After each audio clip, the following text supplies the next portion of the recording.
Bismillahirrahmanirrahim. Assalamualaikum warahmatullahi wabarakatuh. Alhamdulillah.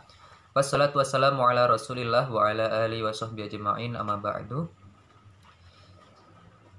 Segala puji bagi Allah, Tuhan semesta alam, yang telah menciptakan kita dan seluruh makhluk di alam semesta ini, serta memberi mereka dan kita semua rezeki tak terhingga.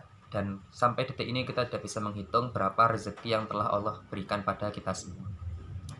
Salawat dan salam tidak lupa kita curahkan pada Nabi kita, Nabi Muhammad SAW, yang dengan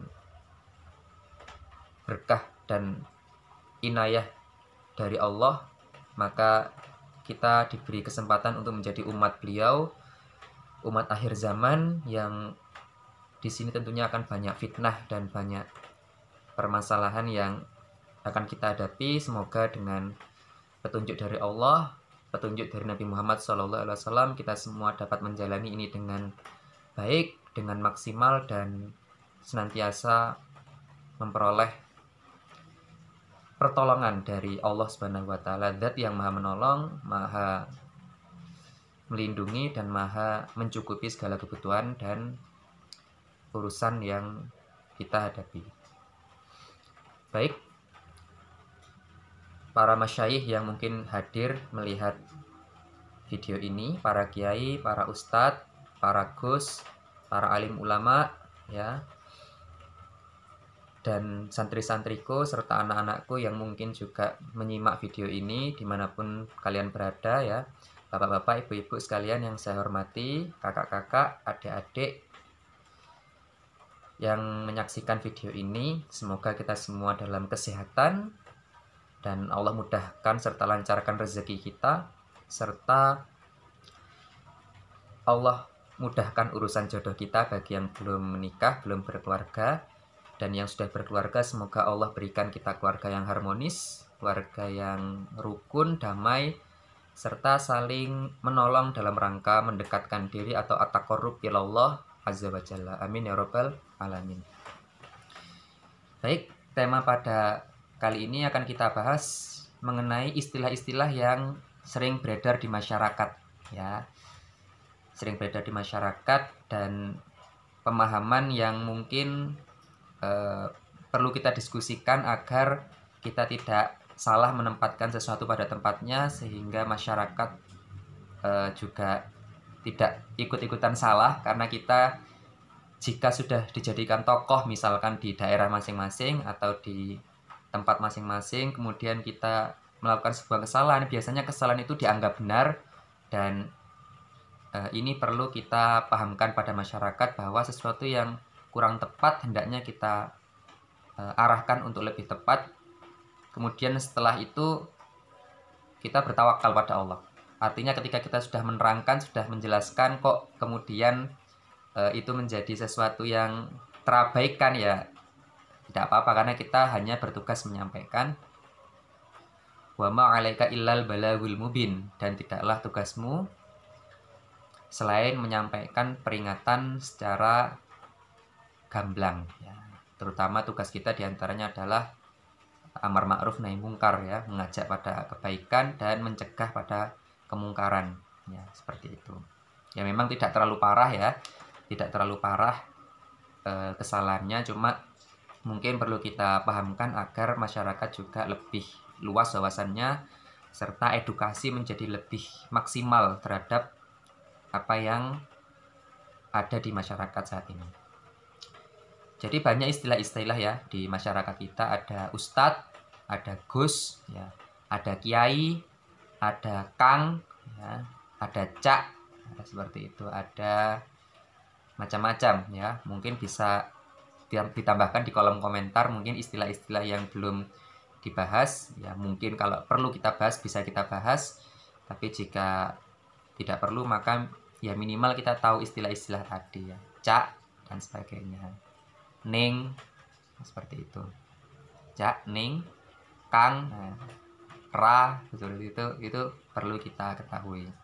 Habib, banyak sebenarnya, ya, istilah-istilah seperti itu, Habib, Sayyid, Syarif, dan sebagainya, ya, itu perlu kita ketahui bersama. Yang pertama mungkin istilah ustadz, ya. Ustadz itu Kalau di Indonesia, ya, kalau di Indonesia itu kalau yang kami amati, masyarakat itu asal orang itu bisa membahas agama, bisa menyampaikan agama, ya yaitu ustadz, ya yaitu ustadz itu di masyarakat. Ya, tidak perlu kita permasalahkan sebenarnya, cuma perlu kita ketahui saja. Biasanya kalau di pondok-pondok, ya, istilah ustadz itu digunakan untuk yang sudah lulus dengan kelas-kelas kitab-kitab tertentu yang sudah mencapai derajat pengajar seperti itu ya. Jadi minimal ya yang saya lihat ya mungkin bisa ilmu tajwid lah, minimal bisa ilmu tajwid, bisa fikih dasar, bisa membaca Al-Quran secara baik, dan yang dia sampaikan sesuai dengan ajaran guru-gurunya, ya, itu mungkin sudah layak lah dikatakan ustadz. Ya minimal dia bisa ilmu tajwid, bisa membaca Al-Quran, ya, bisa fikih dasar, ilmu fikih dasar, minimal seperti itu. Ilmu-ilmu yang lain tidak harus bisa bahasa Arab, tidak harus bisa bahasa Jepang, tidak harus bisa bahasa Inggris ya. Tidak masalah sebenarnya. Tidak harus paham ilmu-ilmu yang mendalam, usul fikih, tasawuf, ilmu-ilmu tentang tafsir, asbabun nuzul, hadis dan sebagainya, tidak harus. Karena memang ya sebenarnya ustadz itu ya kalau di Indonesia itu biasanya ya menyampaikan saja apa ilmu yang dia dapat dari gurunya, intinya seperti itu. Tidak harus memahami secara mendalam karena mereka pun juga masih berproses. Ya semuanya juga berproses, semuanya juga belajar, cuma mungkin prosesnya lebih sederhana untuk menjadi ustadz di Indonesia ya yang saya amati. Mungkin ini juga ada yang kurang setuju, silahkan, tidak apa-apa karena kita hanya diskusi ringan. Saya manusia yang mungkin benar mungkin salah ya, jadi seperti itu. Nah, sedangkan di luar negeri ya ustadziyah atau level ustadz itu sebenarnya digunakan yang kami tahu adalah untuk orang yang sudah mencapai tahapan akademik ya, akademik seperti S1, S2, S3 kan seperti itu kan, ada sarjana ya, ada magister, ada doktoral ya. Setelah doktoral kan, setelah S3 itu kemudian dia mendapatkan penghargaan seperti guru profesor ya kan. Profesor ini dalam istilah mereka adalah ustadz ya. Jadi ustadz itu nama lainnya profesor. Bayangkan kalau di Indonesia orang mendengar kata profesor dan ustadz kan beda ya. Profesor, profesor yang sudah kuliah dengan proses yang sedemikian rupa sampai mendapatkan gelar profesor dari akademik. Tapi kalau ustadz, ya kadang mu'alaf pun dipanggil ustadz. Kadang orang yang baru belajar mengaji, jika dia berani menyampaikan apa yang dia ketahui, berarti itu ustadz. Atau rajin ke masjid dan pintar ngomong sudah dianggap ustadz. Tidak harus mondok ya. Intinya tidak ada syarat apapun sebenarnya. Kadang di masyarakat pokoknya pakai peci, sarung, pintar ngomong ya ustadz berarti. Jadi seperti itu di masyarakat. Tapi di luar negeri sebenarnya misalkan di Mesir yang kami tahu adalah itu levelnya profesor. Jadi ustadz itu adalah profesor. Ya, itulah kenapa ada sebuah kisah yang kami dapatkan ketika di pondok dulu. Ada orang ya, Timur Tengah ketika ke pondok, saat itu di Pondok Gontor ya. Di pondok kemudian ada yang masih muda dipanggil ustadz. Mereka kaget tuh. Ini masih muda kok sudah menjadi ustadz. Padahal ustadz ini di dalam pandangan mereka adalah profesor. Ini masih muda sudah profesor. Kemudian manggil ustadz yang lain, ini juga ustadz, ini juga ustadz. Banyak sekali profesor di sini. Banyak sekali ustadz di sini ya. Ini yang terjadi di masyarakat kita seperti itu. Ya, kemudian ya itu ya sudah dipahami, jadi ya ustadz itu seperti itu. Kalau di Indonesia ustadz ya guru ya, makanya ustadz ya guru ya ustadz. seperti itu. Sedangkan di luar negeri ustadz itu profesor, ya, agak beda mungkin ya. Jadi kita tidak perlu mempermasalahkan juga, nah, karena memang sudah menjadi kesepakatan bersama seperti itu. Ya minimal kita tidak asal menempatkan, dalam artian asal dia bisa bunyi kemudian kita panggil ustadz, ya jangan juga. Kita harus tahu dia bisa mengaji enggak, ya bisa fikih dasar enggak, ilmu fikih dasar ya, misalkan tata cara sholat, tata cara berwudu, tata cara ya halal haram dan sebagainya, apa yang halal apa yang haram dan sebagainya. Itu minimal hal-hal yang dasar, 5 hukum fikih dasar, wajib, sunnah, mubah, makruh, haram. Ini minimal dia bisa menjelaskan yang sederhana lah, ini yang sederhana saja. Bisa fikih, bisa fikih dasar, bisa ilmu tajwid, bisa baca Al-Quran, itu sudah cukup lah. Atau misalkan sebenarnya belum bisa ngaji, belum bisa apa, tapi itu menuju, dalam artian dia santri yang ingin kita motivasi agar dia menjadi lebih baik. Nah, kita sejak dia kecil kita panggil ustadz, sejak dia masih belajar kita panggil ustadz agar dia termotivasi untuk menjadi ya ustadz, dalam artian untuk bisa menjadi pendakwah atau mubaligh di masyarakat ya. Ya itu juga saya rasa juga bagus ya. Itu juga suatu yang positif. Cuma yang dikhawatirkan adalah jika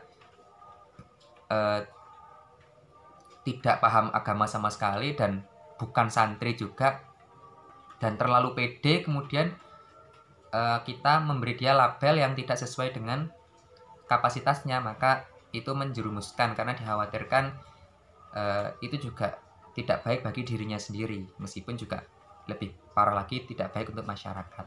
Tapi semoga itu semua tidak menjadi masalah, yaitu semoga hanya kekhawatiran saya pribadi, semoga tidak seperti itu ya. Semoga masyarakat bisa membedakan lah mana yang benar-benar punya sanad keilmuan yang jelas, mana yang punya guru dari guru-guru yang jelas, dan mana yang sama sekali baru belajar agama dan tidak pernah mengenyam pendidikan agama sama sekali, mana yang seperti itu.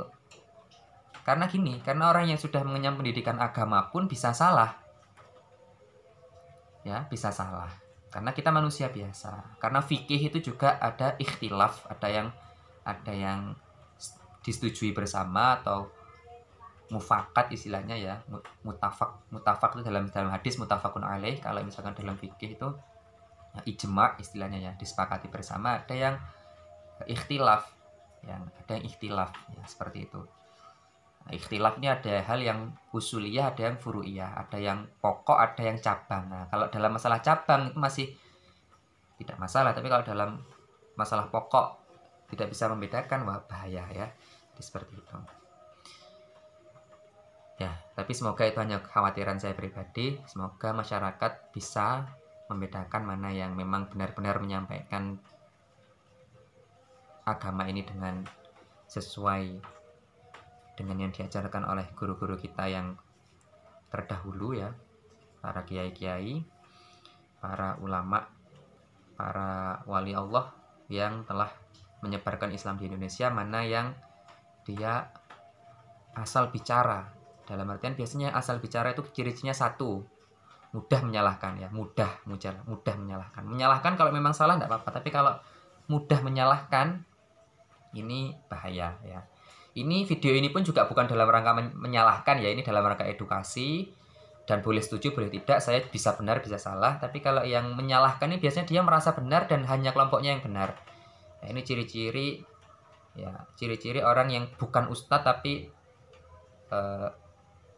dianggap ustadz atau merasa ustadz ya, merasa benar sendiri, merasa kelompoknya benar sendiri, atau merasa pemahaman dia paling benar dan pemahaman lain selain pemahaman dia salah atau kelompoknya salah. Ini bahaya, ini yang kemudian keras, kasar, dalam artian itu kasar kalau terhadap non muslim yang membenci Islam untuk meluruskan, dalam artian membela agama Islam ya, itu beda lagi ya. Tapi kalau terhadap sesama muslim kok keras, kepada kelompok lain yang juga sesama muslim kok keras, kasar, apalagi tidak menghormati para kiai, tidak menghormati para ustadz, tidak menghormati para sesepuh, tidak menghormati guru-guru yang mengajarkan Islam yang di Indonesia. Ya, karena dia merasa mungkin sudah membawa paham yang lebih baik atau lebih benar dari kelompoknya atau dari alirannya atau apalah istilahnya Islam yang versi dia. Ini bahaya. Ya, kasar, keras pada sesama muslim. Ini bahaya kalau sesama muslim keras. Ya, dua hal ini saja mungkin yang perlu kita waspadai kalau ada yang merasa paling benar dan kasar ya. Kasar ucapannya. Yang ketiga, akhlaknya juga tidak mencerminkan tawaduk, tidak mencerminkan rendah hati dan toleransi, saling memahami perbedaan fikih yang ada di masyarakat. Maka ini bahaya ya. Tiga ini yang perlu kita waspadai. Jadi seperti itu. Sedangkan kiai ya, kiai itu kalau di masyarakat ya beragam ya, beragam. Ada yang karena ilmunya, ada yang karena akhlaknya, ada yang dua-duanya ya, diakui secara ilmu dan akhlak ya. Ada yang mengatakan harus punya istri lebih dari satu, minimal istrinya 2, 3, 4. Kalau masih satu berarti masih belum jadi kiai, masih gus. Ada yang itu guyon ya, sebenarnya itu guyon, sebenarnya tidak seperti itu. Kalau menurut saya tidak seperti itu ya. Kiai, ada yang mengatakan harus punya pondok pesantren, ada yang harus punya pondok pesantren, ada yang mengatakan harus paham kitab kuning sampai mendetail dan sebagainya ya, ada yang seperti itu, macam-macam lah. Kadang sudah paham kitab kuning mendetail, paham tafsir, paham fikih secara mendalam, usul fikih dan sebagainya, paham ilmu tasawuf secara mendalam, ilmu akidah dan sebagainya, tapi dipanggil Gus. Padahal Gus ini untuk anak-anak ya, nanti kita bahas. Kita sekarang bahas kiai dulu.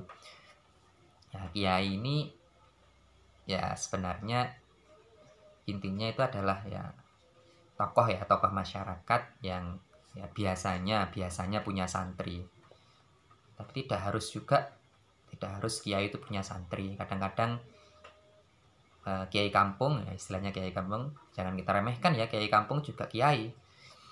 Kiai kampung itu biasanya yang mendoakan, berdoa dan sebagainya, yang biasanya diminta tolong untuk mendoakan di masyarakat itu juga termasuk ya kiai juga lah ya di masyarakat. Artinya tidak perlu kita salahkan juga, itu tidak layak disebut kiai kok dipanggil kiai ya. Masyarakat nyatanya sekarang memang realitanya seperti itu. Dan yang perlu kita edukasi adalah masyarakat, bukan kita menyalahkan ya. Kita edukasi saja, masyarakat menerima atau tidak itu kembali pada masyarakat. Yang penting kita menyampaikan yang menurut kita perlu disampaikan. Ya, kiai biasanya yang mendoakan dan sebagainya. Seperti itu. Tapi sebenarnya kalau menurut penjelasan dari kiai kami, ya Kiai Haji Hasan Abdullah Sahal ya, kadang dipanggil Al-Ustadz Kiai Haji Hasan Abdullah Sahal.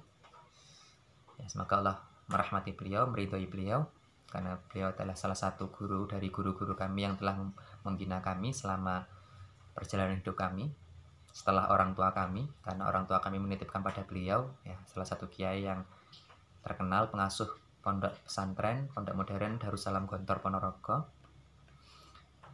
Beliau mengatakan kiai itu asalnya dari kata, kalau bahasa Jawa, iki-ae. Iki-ae. Ya. Iki-ae, kiai. Jadinya kiai. Karena di masyarakat yang ada hanya itu. Misalkan yang paling paham agama itu. Ya iki-ae gitu ya. Ikiae.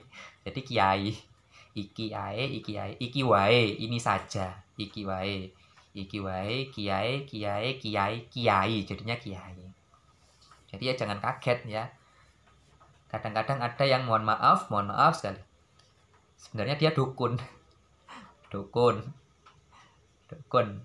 Artinya dia suka minta uang pada masyarakat.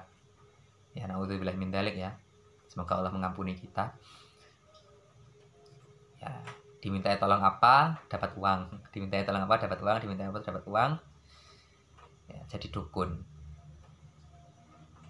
Padahal kiai yang ya seharusnya tokoh masyarakat atau tokoh agama yang disebut kiai itu kalau menurut saya yang minimal dia mengajak orang pada agama, pada Allah, bukan pada dirinya sendiri dan bukan pada kelompoknya. Pada Allah, bukan pada dirinya sendiri, bukan pada kelompoknya. Kalau mengajak orang lain agar cenderung pada dirinya sendiri, atau mohon maaf untuk menuhankan dirinya, dalam artian untuk mengagung-agungkan dirinya, aku ini kiai, harus dihormati dan sebagainya, wah ini bahaya ya, ini bahaya. Karena harusnya kiai itu atau tokoh agama, tokoh masyarakat itu menjadi simbol untuk mengajarkan masyarakat bagaimana bersikap tawaduk, bersikap qanaah, ya, cukup dengan rezeki yang dia terima, bersikap warok, berhati-hati terhadap perkara yang makruh atau dibenci Allah dan haram, apalagi diharamkan dan dilarang oleh Allah. Itu kuncinya di kiainya, karena kiai itu menjadi uswah, menjadi teladan ya, seperti itu. Tapi kalau menurut kiai kami, Kiai Haji Hasan Abdullah Sahal, minimal itu kalau untuk kiai ya dia paham bahasa Arab ya, paham bahasa Arab. Kenapa? Karena Al-Quran itu berbahasa Arab ya, hadis, ucapan Rasulullah SAW berbahasa Arab, Nabi Muhammad SAW juga orang Arab, kitab-kitab fikih, kitab-kitab kuno, kitab-kitab klasik bahasa Arab, semua berbahasa Arab, kitab-kitab kuning berbahasa Arab, kitab yang dijadi rujukan umat muslim semuanya berbahasa Arab ya. Maka kalau ngajinya masih ngaji terjemah ya itu mungkin ya bisa dikatakan ya bolehlah ustadz kalau dia memang paham ilmu tajwid, bisa ngaji dan sebagainya, paham ilmu fikih dasar ya enggak apa-apa lah kalau ustadz, bolehlah membaca terjemahan ya. Apalagi bukan ustadz, bukan kiai, ya baca terjemahan ya boleh lah, tapi kan tidak disampaikan ke masyarakat. Tapi kalau yang untuk menyampaikan di masyarakat, pastikan dia benar-benar paham dari mana dia ambil, dari mana rujukan yang dia dapat, dan seandainya dia berani menyampaikan di masyarakat ya minimal dia paham bahasa Arab, minimal dia paham bahasa Arab. Karena kalau tidak paham bahasa Arab sama sekali, tidak paham nahwu shorof, tidak paham balaghah ya, maka dikhawatirkan dia menyampaikan sesuatu dengan pemahaman yang kurang tepat. Syukur-syukur dia paham ilmu mantik ya, ilmu mantik itu ilmu tentang logika kebenaran ya, salah satu bagian dari ilmu filsafat Islam ya, filsafat Islam yang sudah dikaji oleh para ulama dan telah disesuaikan ya, kajian filsafat yang disesuaikan sehingga pembahasan mengenai akal dan logikanya menjadi sesuai dengan kaidah-kaidah hukum Islam ya, minimal ya itu minimal paham bahasa Arab ya, seperti itu. Adapun di masyarakat ada orang-orang yang belum layak dikatakan kiai kemudian dipanggil kiai, dan yang sudah layak malah dipanggil Gus lah, ini sebenarnya sesuatu yang terbalik. Jadi minimal kita yang memulai, kita memanggil sesuai dengan kapasitasnya masing-masing, jangan asal memanggil dan jangan asal memberikan julukan, karena dikhawatirkan yang kita panggil itu juga tidak sesuai dengan yang, meskipun ya tidak masalah sih sebenarnya, tapi kalau bisa ya sesuai. Kalau memang kita tidak tahu dan memang umumnya di masyarakat seperti itu ya tidak masalah juga sebenarnya. Cuma kita perlu diskusikan juga agar ada tambahan wawasan. Bagi yang ingin tahu biar tahu, bagi yang tidak ingin tahu ya tidak masalah, kita tidak memaksakan ya. Kemudian Gus itu yang kami tahu berasal dari kata ya bagus ya. Bagus itu kan ya baik atau tampan ya. Cah bagus, Gus bagus ya. Gus biasanya katanya digunakan untuk anaknya kiai. Tapi ya tidak juga ya. Salah satu kiai di Banyuwangi yang saya lihat ada yang santri-santrinya itu juga dipanggil Gus. Ya, kalau manggil santrinya Gus. Tapi biasanya emang Gus itu untuk anak-anak ya. Meskipun juga di masyarakat Indonesia kadang meskipun sudah sepuh juga dipanggil Gus. Nah, ini kan sebenarnya tidak pantas. Tapi kadang ya orangnya sendiri memang lebih suka dipanggil Gus. Itulah bentuk tawaduk ya, bentuk tawaduk dari para ulama. Mereka lebih suka dipanggil seperti anak kecil ya. Ya, mereka memang suka tidak dimuliakan, tapi kita yang sebagai masyarakat ya hendaknya ya bukan mengkultuskan manusia ya, tapi menempatkan sesuatu pada tempatnya. Karena kalau kita kemudian tidak membedakan dalam artian yang anak kecil dipanggil yang yang masih kecil dalam artian belum paham agama malah dipanggil kiai, yang sudah sepuh malah dipanggil Gus, ya, yang biasa membaca doa tapi tidak bisa bahasa Arab, tidak terlalu paham ilmu-ilmu fikih secara mendalam, dipanggil kiai. Yang sering berdoa dipanggil kiai. Yang memahamkan ilmu agama secara mendalam malah dipanggil Gus. Oh, agar akrab, ya akrab, ya kan akrab tidak harus menggunakan panggilan yang tidak sesuai, ya itu kan alasan orang-orang yang ngeyel aja, yang mempertahankan pendapatnya. Ada yang suka istilahnya misuh, ya misuh ini kalau di bahasa Jawa istilahnya ya mengumpat, berkata-kata buruk, ya panggilan akrab biasanya memanggil dengan kata-kata yang kurang tepat. Ini juga katanya agar akrab, ini juga kalau saya pribadi kurang setuju, ya, karena Allah Subhanahu wa taala berfirman, a'udzubillahi minasyaitonirrajim, la yuhibbullahul jahra bisu'i minal qaul illa man dzulim, ya. Allah tidak suka ucapan yang buruk yang diucapkan secara terang-terangan kecuali karena dia terdolimi, ya. Maka kita mengumpat, ya melaknat atau mencela, menghina dengan kata-kata kasar itu juga sebenarnya Allah tidak suka kecuali kita terdolimi. Kecuali itu kita memang harus mengatakan agar orang mendapatkan pelajaran dari itu, ya itu kan sesuatu yang kondisional. Tapi kalau terlalu sering kita ucapkan, apalagi katanya agar akrab, menurut saya malah kurang tepat, ya. Jadi akrab tidak harus menggunakan panggilan yang tidak sesuai. Gunakan panggilan yang sesuai dengan kapasitas orang tersebut, dan akrab juga tidak masalah. Ada seorang profesor, ya dosen, ya kita panggil prof, tapi akrab ya tidak apa-apa. Apa kemudian kita kalau ingin akrab dengan seorang profesor kita panggil bro, ya kan, ya enggak pantas juga, ya seperti itu. Ya istilah yang lain Gus, ya tadi Gus itu biasanya untuk anak-anak atau orang yang belum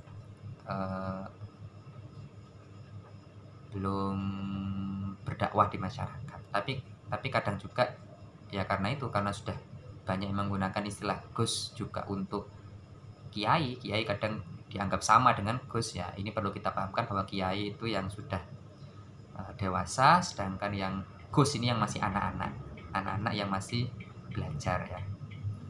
Bahkan santri juga biasanya dipanggil Gus, karena Gus ini juga berasal dari kata bagus, anak cah bagus, ya. Biasanya kalau masih kecil sekali itu biasanya Ra, ya biasanya masih balita itu Ra, ya saya tahu itu Ra. Nah, kalau perempuan, kalau laki-laki kan Gus, kalau perempuannya Ning, seperti itu. Kalau perempuan sudah dewasa Nyai, ya. Jangan yang sudah tua dipanggil Ning, yang masih muda dipanggil Nyai, ini malah tambah gak pas. Ya biasanya ya mungkin yang belum nikah lah, ya, yang mungkin belum nikah Gus, yang sudah menikah Kiai, atau yang sudah dewasa yang sudah berdakwah Kiai, yang masih belajar Gus, anaknya Kiai atau santri yang dipanggil Gus biasanya. Tidak harus anaknya Kiai, ada yang mengatakan harus anaknya Kiai, menurut saya juga tidak harus, meskipun di masyarakat kebanyakan seperti itu, ya. Ning seperti itu. Kalau masih balita biasanya Ra, ya Ra. Ya, saya tahu seperti itu. Atau Y, ya Y itu juga biasanya untuk anak-anak, ya. Biasanya kalangan habaib yang kecil-kecil itu juga biasanya dipanggil Y, ya Y. Ya, entah berasal dari kata apa Y itu. Mungkin dengan adanya diskusi ini kita bisa saling berbagi, ya, karena saya pun juga tidak semua yang saya sampaikan tadi benar. Itu hanya apa yang saya dapat selama ini di masyarakat. Mungkin benar, bisa salah, karena beda daerah beda adat juga, dan kita harus saling menghargai perbedaan yang ada. Tapi mungkin perlu disampaikan seperti itu agar kita bisa saling berdiskusi, dan mungkin saya salah sehingga ketahuan salah saya di mana. Kalau Habib itu biasanya digunakan, ya Habib sebenarnya orang yang dicintai, sebenarnya bebas, ya, semua orang boleh dipanggil Habib. Tapi biasanya kalau yang kami tahu, di masyarakat, bahkan secara nasional, secara internasional tuh Habib itu biasanya digunakan untuk para syarif dan sayyid. Siapa tuh syarif dan sayyid? Kalau syarif itu adalah keturunan sahabat atau cucu Rasulullah SAW yang dari jalur Husain bin Ali radhiyallahu anhu wa karamallahu wajhahu. Kalau syarif. Kalau sayyid itu adalah keturunan siapa? Keturunan cucu Rasulullah SAW dari jalur Hasan. Jadi Hasan bin Ali radhiyallahu anhu wa karamallahu wajhahu. Jadi kalau sayyid itu dari Hasan, syarif dari Husain. Ya. Hasan dan Husain. Hasan itu sayyid, Husain syarif. Dan ada lembaga tertentu yang punya data lengkap ya dari kalangan Alawiyah. Alawiyah itu siapa? Alawiyah itu dari kalangan Ahlul Bait atau orang-orang yang termasuk keluarga Nabi Muhammad SAW, cucu Nabi Muhammad SAW dari jalur putri beliau yang bernama Fatimah Al-Batul, Fatimah Zahra ya, radhiyallahu anha, semoga Allah meridhai beliau. Nah, itu seperti itu. Namanya Alawiyah, dari sahabat Ali ya, Ali radhiyallahu anhu wa karamallahu wajhahu. Ali Alawiyah, putra-putrinya ya. Ada yang sayyid, ada yang syarif. Kalau sayyid itu sahabat untuk Hasan, syarif untuk Husain. Nah, ini perlu kita tahu. Nah, mereka semua itu biasanya juga diistilahkan Habib. Sebenarnya kalau dulu kalau yang pernah saya dapat juga dulu dipanggil Syekh ya. Syekh itu bisa diartikan guru besar. Bisa diartikan guru besar, tapi sebenarnya makna secara bahasa Syekh itu adalah kakek ya, kakek atau mbah. Mbah. Seseorang yang dituakan. Dalam hal ini bisa usianya, bisa ilmunya. Apalagi ilmunya juga tua, usianya juga tua, maka biasanya dipanggil Syekh. Kadang Syekh ini juga julukan untuk mursyid tarekat ya. Mursyid tarekat itu pembimbing madrasah spiritual ya. Ada tarekat Qadiriyah, ada tarekat Naqsyabandiyah, tarekat Rifaiyah, tarekat Khistiyah, ada Idrisiyah, ada Syadiliyah, ada Waisiyah, macam-macam, ada Akbariyah, ada Maulawiyah. Nah, biasanya sesepuhnya dikatakan Syekh. Pemimpin tarekat itu dikatakan Syekh. Kalau masih belajar ya murid, seperti itu, murid atau salik. Nah, seperti itu. Nah, kalau Syekh itu sudah guru besar lah istilahnya, ya juga sebanding dengan profesor juga. Meskipun tidak secara resmi ya, kadang masih kecil, hafal Al-Qur'an ya kadang dipanggil Syekh. Seperti itu. Padahal sebenarnya Syekh itu untuk orang tua. Tapi itu mungkin dianggap dituakan, ilmunya dituakan seperti itu. Karena hafal Quran kan juga sesuatu yang tidak semua orang gapai, jadi kadang masih kecil pun dikatakan dipanggil Syekh. Seperti itu. Tapi intinya sebenarnya berasal dari kata kakek ya. Habib itu tadi biasanya digunakan untuk cucu atau keturunan Rasulullah SAW, atau secara jamak habaib ya, seperti itu. Yang terkasih, yang kita cintai. Karena memang Ahlul Bait atau keluarga Nabi SAW harus kita cintai ya. Kalau Syekh mungkin karena sangat besar, sangat mulia ya, maka mungkin mereka lebih suka dipanggil Habib, mungkin lebih kekasih kan, seperti itu. Kalau guru besar kan kita harus ta'zim, harus menghormati sedemikian rupa agar tidak salah adab, tidak su'ul adab ya. Makanya mereka mungkin lebih suka dipanggil Habib. Ya itulah para ulama ya, lebih suka dipanggil Habib daripada Syekh, lebih suka dipanggil Gus daripada Kiai ya. Atau kadang mereka juga merasa tidak layak dipanggil itu Gus, bagus, saya orangnya nggak bagus. Kiai, saya yang belum pantas jadi pemimpin, belum pantas jadi tokoh agama. Itu tawaduknya mereka, rendah hatinya mereka seperti itu. Tapi kita juga jangan terkecoh ya, kita tetap harus menempatkan sesuatu pada tempatnya. Bahkan yang terkenal di masyarakat adalah Habib Prof. Quraish Shihab ya. Beliau insya Allah termasuk dari kalangan Habib ya, kalangan habaib. Insya Allah juga termasuk cucu Rasulullah SAW, dan beliau ya karena tawaduknya beliau merasa tidak pantas dipanggil Habib. Ya. Makanya tidak banyak orang yang tahu kalau beliau itu Habib. Ya, ya intinya seperti itu. Itulah akhlak para ulama ya. Mereka ada yang tidak pantas dipanggil Syekh, tidak berkenan dipanggil Syekh, dipanggil Habib saja. Ada yang saking tawaduknya dipanggil Habib saja juga merasa tidak pantas, karena merasa belum pantas. Padahal sebenarnya sangat pantas ya, insya Allah sangat pantas. Maksudnya dalam artian mereka lebih pantas daripada kita. Kita bukan siapa-siapa ya. Mereka yang pantas saja tidak merasa tidak layak menyandang gelar tersebut, apalagi kita yang bukan siapa-siapa ya, seperti itu. Namun ya kita pun juga jangan terlalu minder, dalam artian ini kami tujukan pada para tokoh masyarakat ya, yang kami dapatkan dari Kiai Baha juga, Kiai Baudin Nur Salim ya, yang mungkin di masyarakat familiar atau populer dipanggil Gus Baha.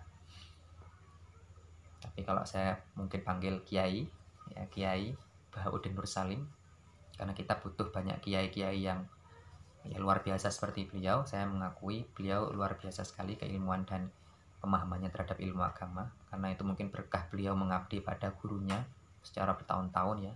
Semoga Allah melimpahkan ilmunya pada kita melalui para ulama yang berpegang teguh pada ajaran Islam yang benar tadi. Ya, kalau kata Kiai Baudin Nur Salim, beliau mengatakan ya, kalau yang dari pesantren tidak pede, tidak pede, kalau yang dari pesantren tidak pede, tidak berani maju, dalam artian ketika diamanai tidak berani memegang. Ya, menonjol-nonjolkan diri memang tidak baik, tapi kalau sudah diamanai kemudian kita tidak pede, tidak berani, maka yang maju adalah orang-orang yang nantinya tidak belajar dari pesantren, yang belajar hanya dari kitab, yang belajar tanpa guru. Dalam artian mereka membaca hanya secara teks atau mungkin melihat secara virtual ya, tidak pernah sama sekali mengenyam pendidikan yang berproses seperti proses di pesantren ya. Dikhawatirkan yang masuk ya nggak apa-apa kalau mereka mungkin memiliki kecerdasan yang luar biasa dan mungkin pemahamannya tetap sama meskipun tanpa guru ya, dan itu sangat sulit sekali secara logika. Bagaimana kalau dia tidak punya guru, misalkan tata cara berwudu, dia tidak melihat cara gurunya berwudu, dia membaca tata cara berwudu, apakah sama orang yang membaca cara berwudu dan melihat langsung bagaimana gurunya berwudu? Itu kan beda. Wong yang melihat langsung itu saja bisa salah ya, apalagi yang membaca kitab ya. Rasulullah SAW bersabda, "Shollu kama ra'aitumuni usolli," lihat ya, lihatlah atau sholatlah kalian sebagaimana aku sholat, sebagaimana kalian melihat ya, melihat. Maka di Islam itu melihat itu penting. Maka sanad itu pentingnya juga seperti itu. Kita melihat guru kita, kiai kita melihat kiainya lagi melihat dari kiainya lagi, yang mungkin bersambung pada Habib atau Syekh, atau yang bersambung pada Rasulullah SAW sampai ke tabiin, tabiut tabiin, sahabat sampai Rasulullah SAW. Mereka melihat orang yang melihat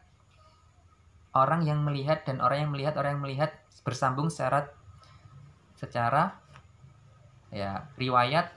Mereka seakan-akan melihat orang yang melihat Rasulullah SAW, dan mereka mendengar orang yang mendengar Rasulullah SAW. Bahkan cium tangan pun seakan-akan mereka mencium tangan orang yang mencium tangan, yang orang mencium tangan tadi. Kita mencium tangan orang yang mencium tangan gurunya, yang gurunya itu mencium tangan gurunya, yang gurunya itu mencium tangan gurunya, terus bersambung sampai seorang guru yang mencium tangan para tabiut tabiin, yang mencium tangan tabiin, dan mencium tangan sahabat, yang sahabat itu mencium tangan Rasulullah SAW ya.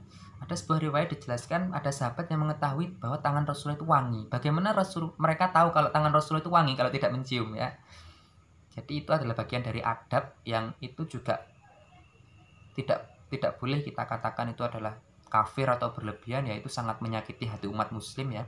Itu adalah bagian dari adab sopan santun kita pada guru kita, ya meskipun guru kita tidak sempurna, manusia biasa, pasti ada salah ada kurang, tapi guru kita itu ibarat orang tua ya.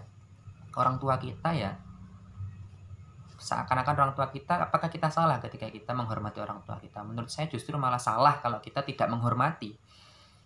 Dan adab itu mending berlebihan ya. Adab itu lebih baik berlebihan daripada tidak sama sekali, daripada tidak beradab ya. Sudah banyak yang ilmunya melangit tapi adabnya kurang. Ini yang krisis di masyarakat, perlu kita pahamkan bahwa adab itu di atas ilmu.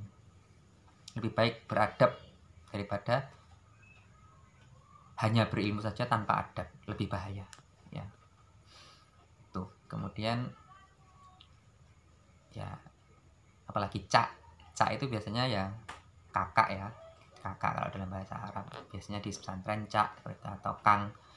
Tapi saya juga dengar informasi bahwa kalau di Jawa Tengah itu kang itu istilahnya seperti kiai ya, seperti tokoh agama, tokoh masyarakat ya. Saya juga kaget ketika mendengar istilah itu. Mungkin berarti saya baru tahu ya. Ini intinya kita bersilaturahmi, kita berdiskusi seperti ini ya, fungsinya agar kita mungkin bisa menambah wawasan. Saya juga kaget ketika ternyata di Jawa Tengah kang itu istilahnya untuk kiai ya, untuk tokoh agama, untuk masyarakatnya, seperti itu ya. Mungkin ada yang kurang setuju, boleh share di kolom komentar mungkin, atau bergabung di grup-grup yang kami sediakan di link di deskripsi di bawah ya, karena kita saling habis silaturahim ya, seperti itu.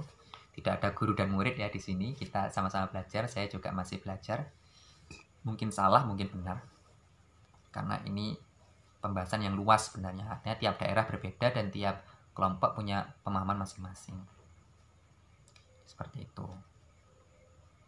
Kang itu untuk tokoh masyarakat di daerah Jawa Tengah seperti itu. Entah daerah lain apakah seperti itu juga, kita juga belum memastikan secara lebih luas ya. Makanya dengan adanya forum ini kita bisa berdiskusi dan saling berbagi. Istilah apalagi yang belum mungkin ya.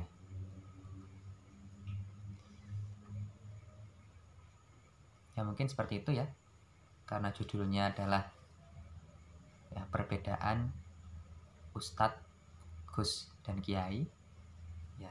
Jadi mungkin minimal yang di tema sudah terbahas, tapi tadi saya tambahkan sedikit-sedikit mungkin ya, untuk semakin menambah wawasan kita bersama.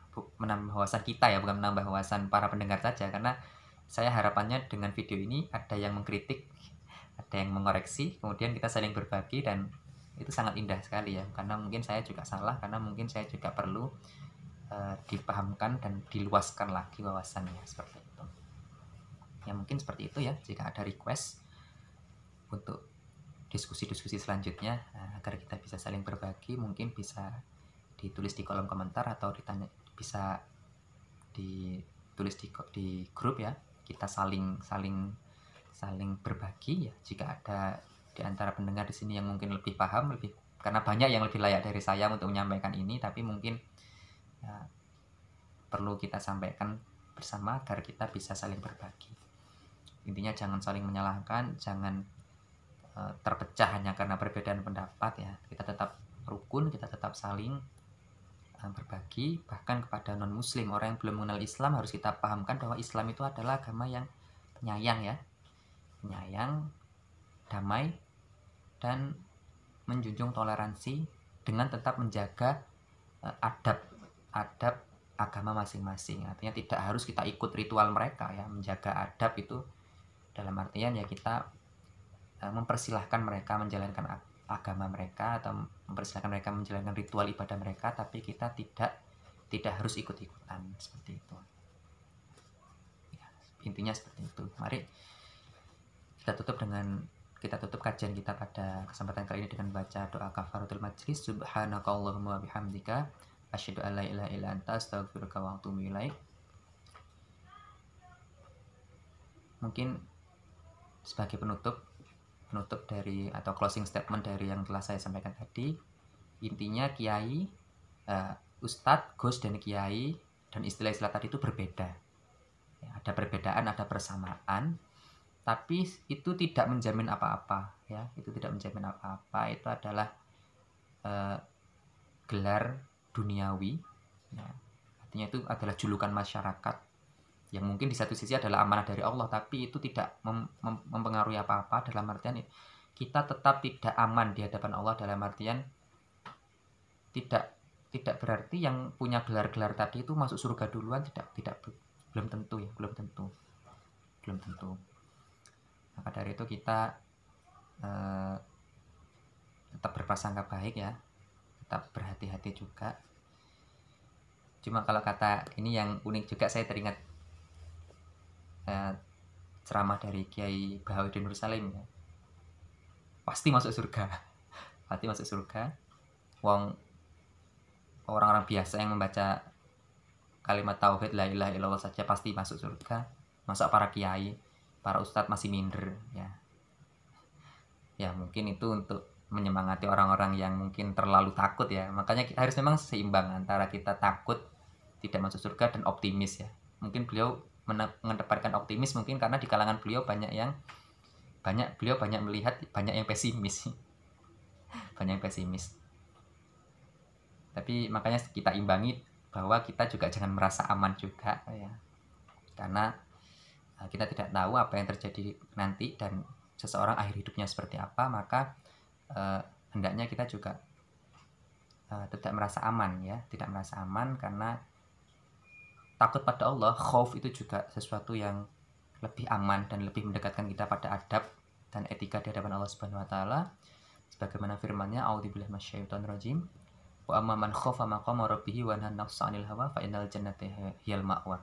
Barang siapa yang takut terhadap Tuhannya dan menahan hawa nafsunya, maka surga menjadi tempat kembalinya. Jadi memang rasa takut kalau itu karena Allah, takut tidak beradab di hadapan Allah itu juga lebih baik daripada kita kemudian tenggelam dalam dimensi roja atau berharap terlalu optimis tapi kita tidak mengimbangi dengan amalan ya, dengan amalan yang sebanding dengan harapan kita. Kita ingin tobat tapi tidak melakukan apa-apa. Ini kan bukan rojak namanya, tamani, itu namanya angan-angan kosong. Sedangkan rojak itu ada harapan yang disertai dengan tindakan. Ya, ini harus kita pahamkan dan itu harus seimbang.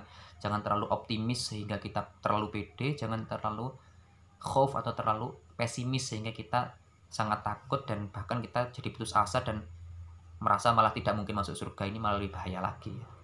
Memang beliau mengatakan itu agar kita optimis ya, karena beliau berdakwah dengan berbagai kalangan ya, terutama ahli maksiat tuh jangan sampai kita jadikan pesimis. Kalau dia pesimis dan merasa terlalu besar dosanya, akhirnya putus asa, tidak mau bertobat karena sudah pasti masuk neraka, sekalian aja jegur, wah ini bahaya, sekalian nyemplung, sekalian masuk, wah ini bahaya.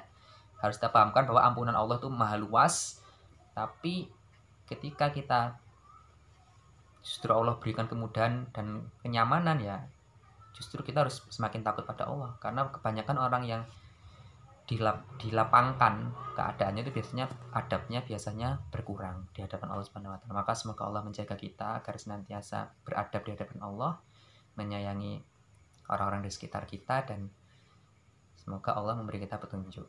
Ya, terima kasih. Mohon maaf, kita tutup ulang dengan bacaan doa kafaratul majlis. Subhanakallahumma bihamdika asyhadu an la ilaha illa anta astaghfiruka wa atubu ilaik. Terima kasih, mohon maaf. Silahkan subscribe bagi yang belum subscribe. Klik like jika memang ini bermanfaat, dan klik share juga jika ini bermanfaat. Jangan lupa klik komentar. Tulis di kolom komentar apa yang ingin kalian diskusikan dan apa yang ingin kalian tambahkan untuk masukan pada kami.